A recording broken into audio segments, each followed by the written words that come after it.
I want to talk about the case of Jamal Khashoggi. Again, I know I've mentioned this case a few times, but I think this case is a big deal. Lindsey Graham made the point, and I usually don't disagree with Lindsey Graham, but in this case I actually think I do, that if Khashoggi was murdered in a way that they're saying that he was murdered, that it could change the relationship of the United States and Saudi Arabia. The degree to which it changes, I don't know.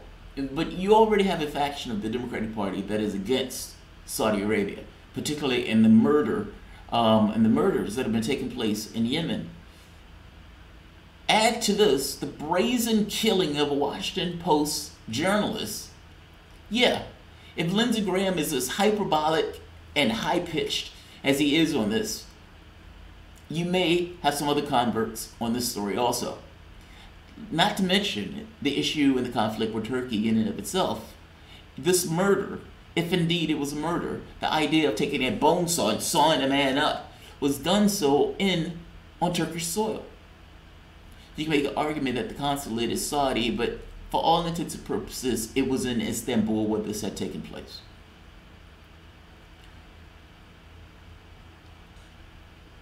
Reports say that Erdogan has been passing this story to anybody that would listen to the story. However, he himself don't necessarily want to come out and take the lead in regards to prosecuting what needs to be international pressure on this issue. Was Jamal Khashoggi abducted by aliens? And if not, if we want to take that one off the table, which I firmly want to take off the table, then we need to point where this starts and ends. A man walks to a Saudi consulate and vanishes in thin air. A critic of the Saudis vanishes in thin air. Cameras have him walking in, cameras pointing at the back of the entrance of a black van. Turkey was very specific in what it was saying, and essentially the team that came from Saudi Arabia did what it had to do and left in a huss, while the man's, I guess you could say, his girlfriend, but the woman he loved, waited for him. And waited. And waited. There's a new wrinkle in this that I want to talk about. I mentioned it yesterday, but I didn't put the emphasis on it that it deserved, because there are certain questions that need to be asked in light of this. This part. Washington Post. Washington Post runs another article about this today, but right here. Before Khashoggi's disappearance, U.S. intelligence intercepted communications of Saudi officials discussing a plan to capture him, according to a person familiar with the information. The Saudis wanted to lure Khashoggi back to Saudi Arabia and lay hands on him there, this person said. It was not clear whether the Saudis intended to arrest or interrogate Khashoggi or to kill him, or if the United States warned Khashoggi that he was the target, this person said. Clearly, they didn't warn him. Nobody wants to be rendition, which is, for all intents and purposes, what we're talking about. This idea of a bunch of thick-necked brutes with large, fluffy mustaches grabbing you and putting their hands on you and incapacitating you in some way and dragging you out somewhere, bound up in the back of a Jeep in the back of a black van, and spirited away from one country into another country where they can torture, maim, kill, and break the human being. If the intelligence services of the United States knew this, if this man lived in the United States and apparently had indefinite status in the United States, if this man also worked at one of the main papers of the United States, the Washington Post, shouldn't the intelligence services of the United States that are supposed to be working for the behest of the people of the United States have warned Khashoggi, hey, you're in danger. Don't go. Don't go. Is the relationship with Donald Trump and Saudi Arabia the reason why the intelligence services did not warn Khashoggi that his life was in danger, that he was in peril? And whether or not they knew his life was in danger, at the very least they knew that these guys wanted to put hands on him. In a follow-up story today, the Washington Post mentions this. Starts this off, actually. With more details, Turkish officials released a video showing the black van with timestamps and everything else. I'll put both of these articles at the bottom.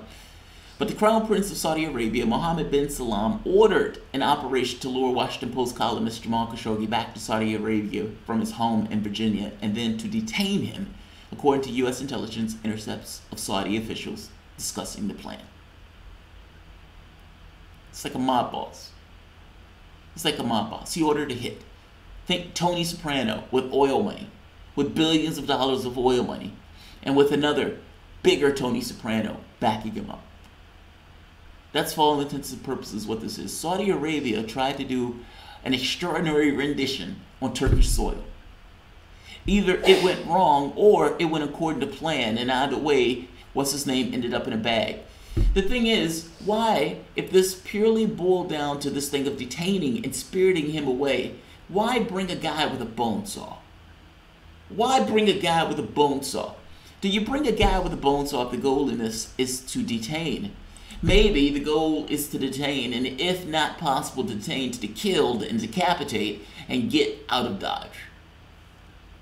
Because that is for all intents and purposes what took place.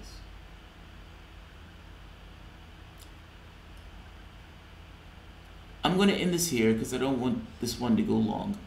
I'm going to put the video or the articles at the bottom. I find the stories fascinating. I mean, ultimately, we're talking about politics, international politics, and we're talking about it on a scale where Turkey, the United States, and Saudi Arabia are in this weird dance where each needs to save face to some degree, while at the same token, a certain political pressure to say, hey, it's not okay to murder anybody, let alone a journalist, on our soil. Now, I understand Saudi Arabia has been murdering a lot of people, so what does one more journalist make up for it? That's true. Khashoggi's life is no more important than any other life that they snuffed out. But for whatever, for ill or good, this one drew attention, and this one drew eyes. And it drew eyes of an international community. The United Nations put out a statement condemning this, and it condemned it. It went further than anybody else, essentially saying journalists need to be protected. There's a Bulgarian journalist that was also killed following the story. Journalists need to be protected. I agree. What we have today is stenographers, but real journalists, yeah, need to be protected. Either way, the idea that you're going to murder somebody on some... I just find this story amazing, that's all. It's profoundly brazen. Hopefully, Lindsey Graham is right. Him being typically hyperbolic, hopefully in this very specific case, he is right.